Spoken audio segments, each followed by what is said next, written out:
Merci de nous retrouver sur ABK Radio. Nous prenons la direction du Nord, évidemment, où nous avons avec nous le président de l'ANC et le coordonnateur, fondateur de Justice Plus. Bonjour et bienvenue à Boubacar Ousmane Meh sur ABK Radio.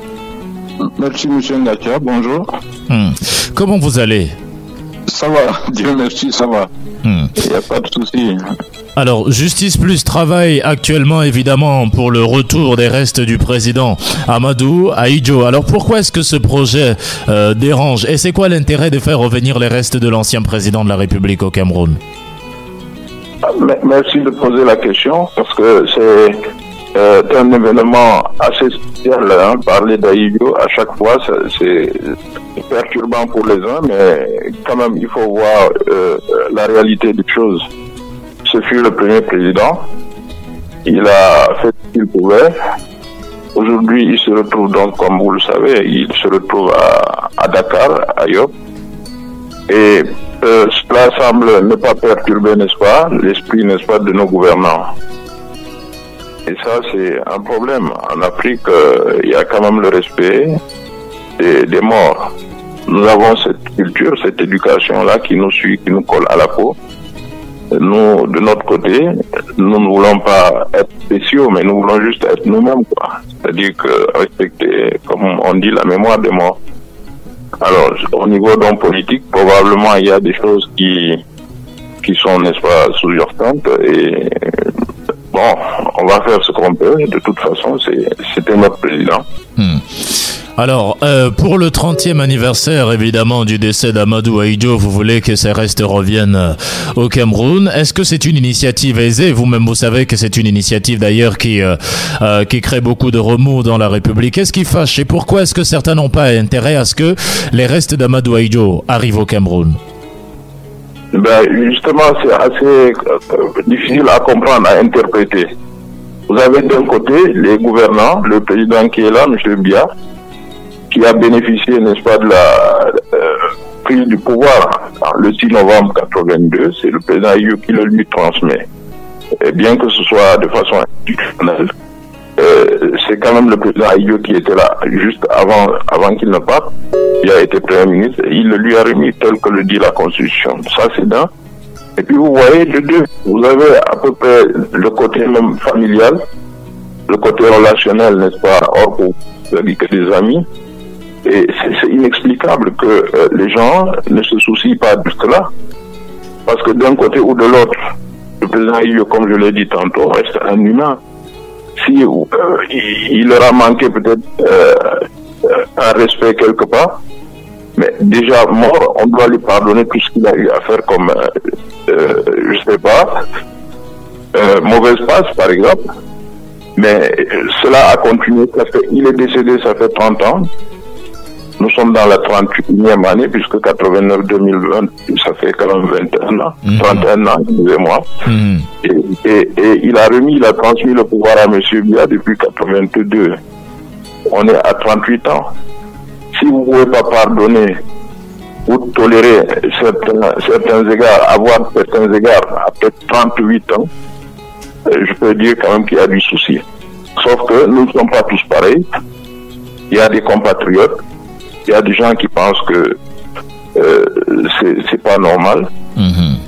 En général, les Africains pardonnent. Je crois au Sénégal, les gens sont même assez étonnés. Ils sont assez étonnés de voir, n'est-ce pas, Alors, qu'a-t-il fait pour que pardon lui soit accordé? Mais vous aussi, quand on vous écoute, El Boubacar Ousmane Meh, on a l'impression évidemment que le système est un petit peu effrayé par un éventuel retour des restes de l'ancien président au Cameroun. Oui, il y a des restes, effectivement, dans son affaire. L'histoire Ahidjo, il y a des restes, notamment l'affaire du 6 avril 84, où le tribunal militaire, n'est-ce pas, a pratiquement saccagé le code pénal, et condamnant des gens et les exécutant un dimanche, un jour férié en plus, contre, n'est-ce pas, les recommandations même du code pénal. Et ces gens-là, je crois, c'est une cinquantaine qui ont été condamnés à mort et exécutés. On les a enterrés, je crois, en Balmayo. Et le charnier est là. Ils n'ont jamais été remis. En tout cas, les restes n'ont jamais été transmis à leur famille. Il n'y a pas eu de deuil. Il n'y a pas eu, comment vous voulez, de succession dans les familles des victimes. Donc, parce que déjà, il faut produire le certificat de gendre mort pour avoir l'acte de décès. Et aucune succession n'a eu lieu. Cette histoire-là, donc, est restée entrée. Donc, les familles n'ont pas pu introduire les dossiers pour, n'est-ce pas, bénéficier. Parce que la loi d'amnistie du 16 décembre 91 a rétabli tout ce monde-là dans ses droits. Malheureusement, ils n'ont pas pu donc poursuivre, n'est-ce pas, les procédures, n'est-ce pas, légitimes pour effectivement rentrer dans leur but, quoi. Et ça fait que cette histoire pourrait réveiller, n'est-ce pas, les manquements de notre justice militaire. Et il y en a qui s'asseyent donc sur les dossiers. Et quand vous parlez de certains qui s'asseyent sur le dossier, vous avez le regard vers le pouvoir de Yaoundé. Le pouvoir de Yaoundé, il est le vecteur principal. On n'a pas de pouvoir. Alors donc l'exécutif, il est là. Et il y a des instructions qui ont été données. Ils doivent en répondre. Maintenant, nous n'avons pas, nous, en termes de qualité, nous n'avons pas la capacité d'aller vers eux pour un peu secouer le cocotier, mais il y a des procédures qu'on peut initier et nous y sommes. C'est pour ça que, de toute façon, le 30e anniversaire, donc, on va le faire pour réveiller, n'est-ce pas, l'histoire, essayer de penser à ceux-là qui ont été plus victimes que coupables, et refaire en tout cas le trajet pour que le président Idio et sa famille rentrent dans leurs droits.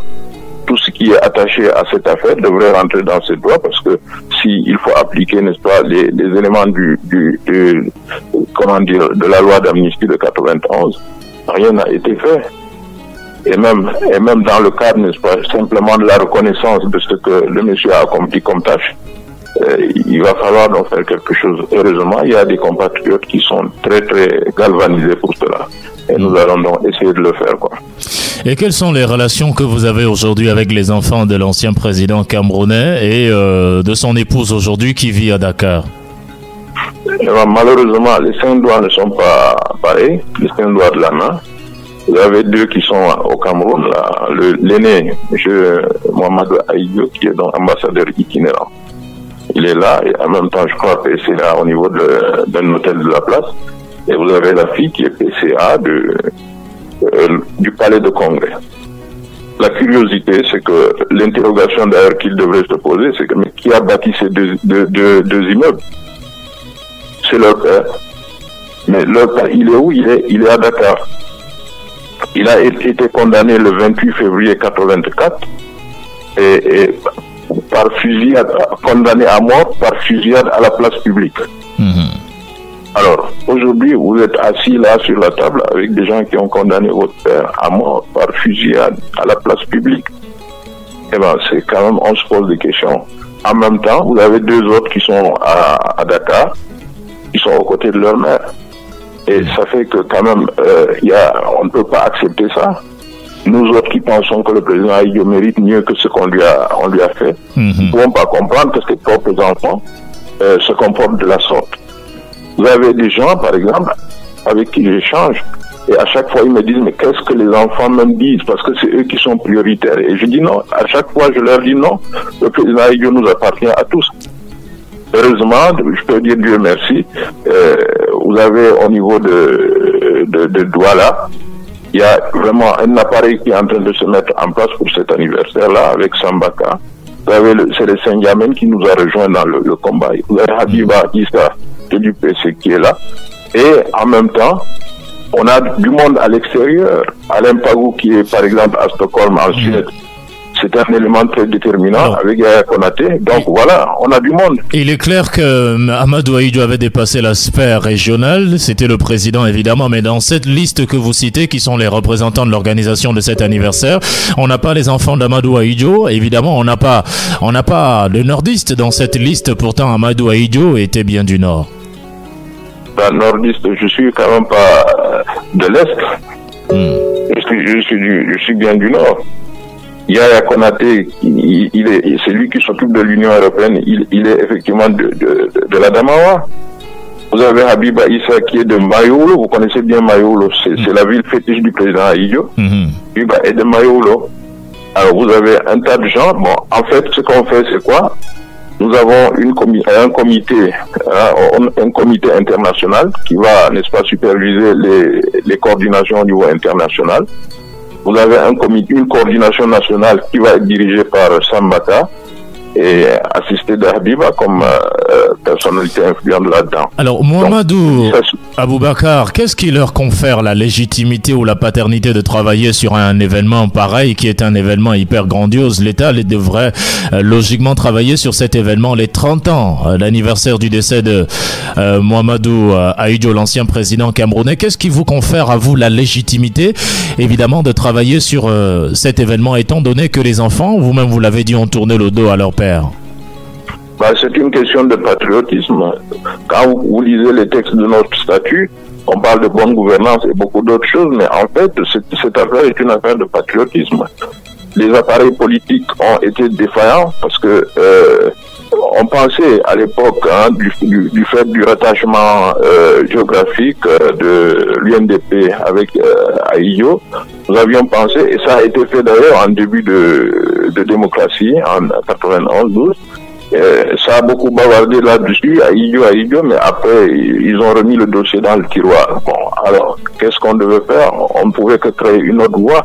Et cette voie-là a abouti donc à l'association que vous avez, Justice Plus, qui donc s'est donné les moyens d'aller vers les restes, et probablement on va y arriver, Inch'Allah. Alors, vous avez deux missions principales à Justice Plus. La première mission, évidemment, on va revenir à vous, Aboubakar Ousmane Meh, et je voulais parler justement des deux missions de l'association Justice Plus, évidemment. Et la première mission, c'est faire revenir le reste d'Amadou Ahidjo, et puis la deuxième mission, c'est de travailler au développement des idées d'Amadou Ahidjo. On en parlera dans un petit moment avec lui. Je rappelle que Maman Beko est des nôtres ce matin. Elle est déjà dans ce studio. On va la recevoir dans un très court dans un très court instant. Beko Sadé, la mater qui rappe. Et donc vous pouvez aller déjà sur notre page Facebook ABK Radio officielle, avoir une idée de comment est notre maman ce matin. En tout cas, j'apprécie bien son magnifique bleu qui nous offre du sourire dans ce studio. Et donc allez-y, laissez vos commentaires. On se chargera de lire cela à l'antenne. Si vous avez une question, laissez-la votre question au bas de notre post ABK Radio officiel, page Facebook. Maman Beko va se charger de répondre à votre question. N'oubliez pas, vous êtes sur ABK Radio, c'est l'émission ABK Matin. Il est 9h passé de 13 minutes et nous étions en ligne avec Aboubakar Ousmane Meh, homme politique, président de l'ANC, fondateur de l'association Justice Plus, qui milite pour le retour des restes du président Amadou Ahidjo au Cameroun. 655 67 55 68 655 67 55 68 680 42 84 84. Voilà les contacts via lesquels vous pouvez nous envoyer vos messages. Et l'invité est de retour au téléphone. L'invité de retour au téléphone, Aboubakar Ousmane Meh. Alors, vous êtes de retour au téléphone et on se posait la question, évidemment, au regard des deux grandes missions que vous avez à Justice Plus. La première mission qui est celle de travailler au retour des restes d'Amadou Ahidjo, et puis à la deuxième mission qui est celle de travailler à la réhabilitation des idées d'Amadou Ahidjo. Est-ce que finalement les missions même de votre association ne portent pas les germes de sa destruction? Votre question est un peu paradoxale. Quand vous jugez vous-même les résultats de gestion, vous faites le bilan, vous avez d'un côté la gestion que nous vivons actuellement, comparativement à celle passée du président Ahidjo, vous faites vous-même le bilan, vous comprenez la situation. Mais nous n'en sommes pas à fustiger les gens. Il faut juste que les esprits se calment et que la sérénité revienne pour que nous discutions de façon tranquille, puisque nous parlons, n'est-ce pas, de l'unité. Le champ de l'unité, c'était bien Ahidjo. Et à ce moment-là, quand vous constatez ce qui se passe au nord-ouest, sud-ouest, l'insécurité dans le nord, par exemple, les Boko Haram, vous avez les enlèvements de la Damawa, on regrette l'époque Ahidjo. Et comment vous allez financer toutes ces différentes activités? Est-ce que le président, le président sénégalais vous accompagne dans l'organisation de ces célébrations? Voilà, nous avons donc la coordination nationale qui est en train de se mettre en place. Nous attendons que M. Sambaka nous décline, n'est-ce pas, l'équipe.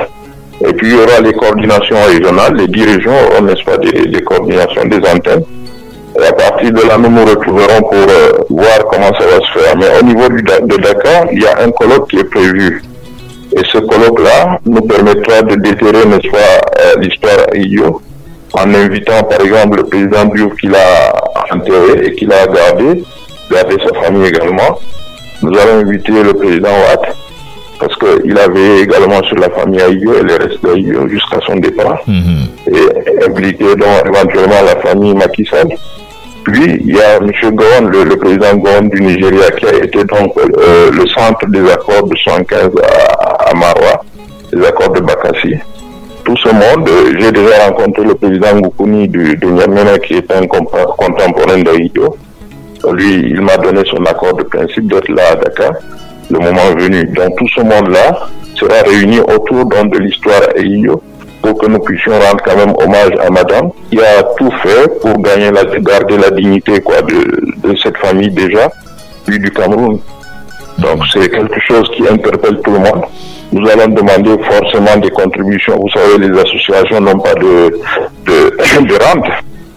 Nous allons demander des contributions des adhérents pour pouvoir donc porter le message. Pourquoi pas créer par exemple la pièce blanche comme madame Chirac avait fait à l'époque. Alors, J. Reming, on n'en est peut-être pas très d'accord avec votre projet. Il parle d'un projet macabre qui est déjà voué, justement, à l'échec. Oui, J. Reming, il est libre de son opinion. C'est un monsieur que je respecte beaucoup et qui fait beaucoup pour l'information au Cameroun. Mais cette fois-là, je pense qu'il n'est pas allé à la source. Il aurait dû juste nous demander qu'est-ce qui se passe. On a des gens à Paris qui peuvent bien lui donner la réplique. Nous ne sommes pas dans la polémique, c'est une affaire assez difficile à gérer. Je vous ai parlé du 6 avril, il y a des morts, il y a une cinquantaine de gens qui ont été fusillés, on a des morts comme ça dans les prisons. Et bon, alors toutes ces victimes-là attendent quelque chose de l'État du Cameroun. Notre conscience voudrait donc que nous soyons à peu près soudés pour pouvoir donc mener les choses, n'est-ce pas, à bon escient. C'est pas une affaire de polémique. Et quelles sont les contributions que vous apportent vos frères qui sont membres du gouvernement? Je ne veux pas citer M. Alamine Ousmane Mey, qui est ministre. Quelles sont les contributions qu'il vous apporte, notamment dans l'organisation de ce retour au pays de M. Amadou Ahidjo? Nous avons, M. Ngata, nous avons des statuts dans l'association qui définissent, n'est-ce pas, les modes de contribution. Pour le moment, nous ne les avons pas adoptés. Et que je sache, mes frères ne sont pas forcément des membres. Nous allons simplement essayer d'ouvrir le volet, n'est-ce pas, comité, n'est-ce pas, de haute personnalité. Quand ils voudront, ils viendront parce que nous souhaitons donc l'adhésion des gens, n'est-ce pas, capables, si vous voulez, de donner un plus dans l'affaire, que ce soit en intelligence, que ce soit matériellement, pour permettre aux gens de se déployer.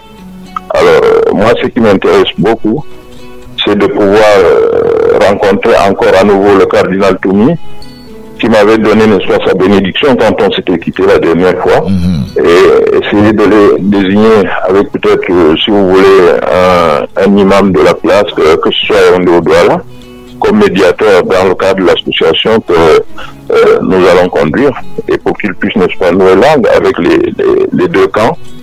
Et on verra ce que ça va donner. Alors pour sortir de cette interview, Aboubacar Ousmane Mey, parlez-nous un petit peu comment vous entrevoyez cette célébration, partant déjà du retour des restes d'Amadou Ahidjo jusqu'à la cérémonie de célébration évidemment de l'ancien président de la République.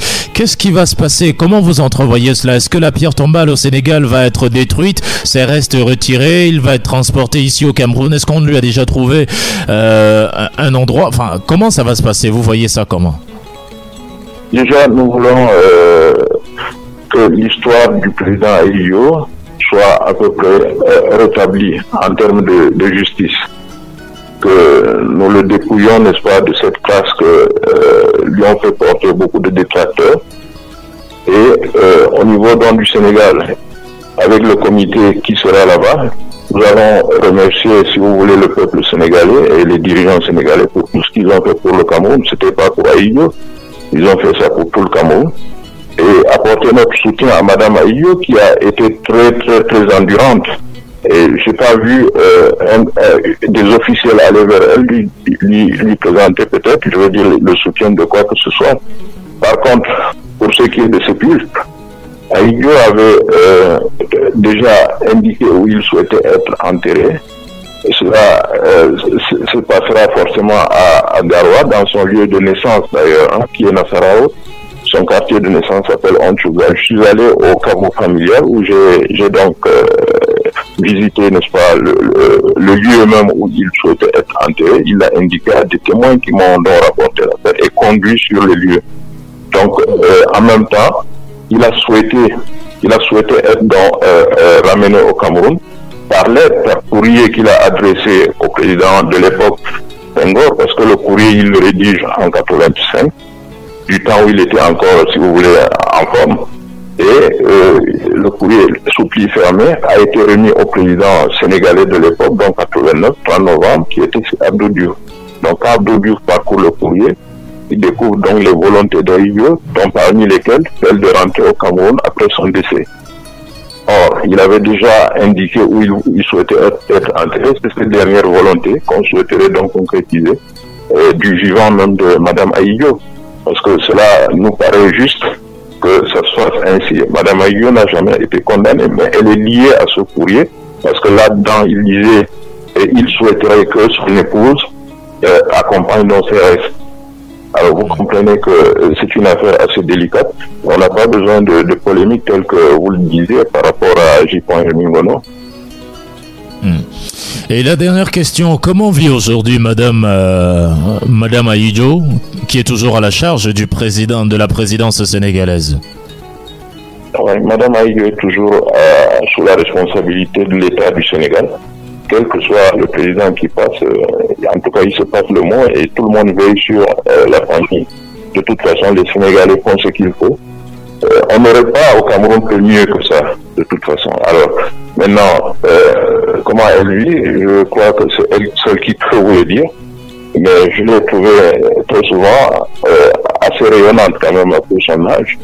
Et nous n'avons pas autre chose qu'à lui apporter notre soutien. Elle a fait ce qu'elle devait faire. Elle a accompli son devoir. L'âge aidant maintenant, le relais devrait être pris. Et si elle décidait de revenir au Cameroun, déposer sa candidature pour être présidente de la République, la voteriez-vous? Personnellement, je lui dirais non, c'est pas son rôle.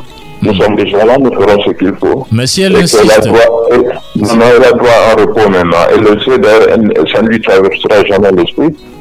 Elle est pire qu'Ahidjo en ce sens-là, parce que à chaque fois, quand Ahidjo voulait partir, elle lui disait bon, mais écoute, on va y aller. Bon, et quand ça ne marchait pas, il rentrait vers elle, elle lui dit, mais il fallait insister un tout petit peu. Bon, finalement, il est parti en 82. Elle le savait. Si elle était accro au pouvoir, elle lui dirait, n'est-ce pas, de rester. En 75, déjà à Douala, au congrès de Douala, il a voulu partir, ça n'a pas marché. En 80, à Bafoussam, il a tenté, ça n'a pas marché. Finalement, en 82, il n'a dit à personne, il est parti, mais elle était au courant. Voilà, merci Al-Aboubakar Ousmane, mais de toutes les façons nous vous aurons sur cette antenne pour travailler justement à l'évolution de ce dossier, voir ce qu'il en est et ce qui est fait au quotidien évidemment. Merci énormément et excellente journée. Merci beaucoup, merci, au revoir.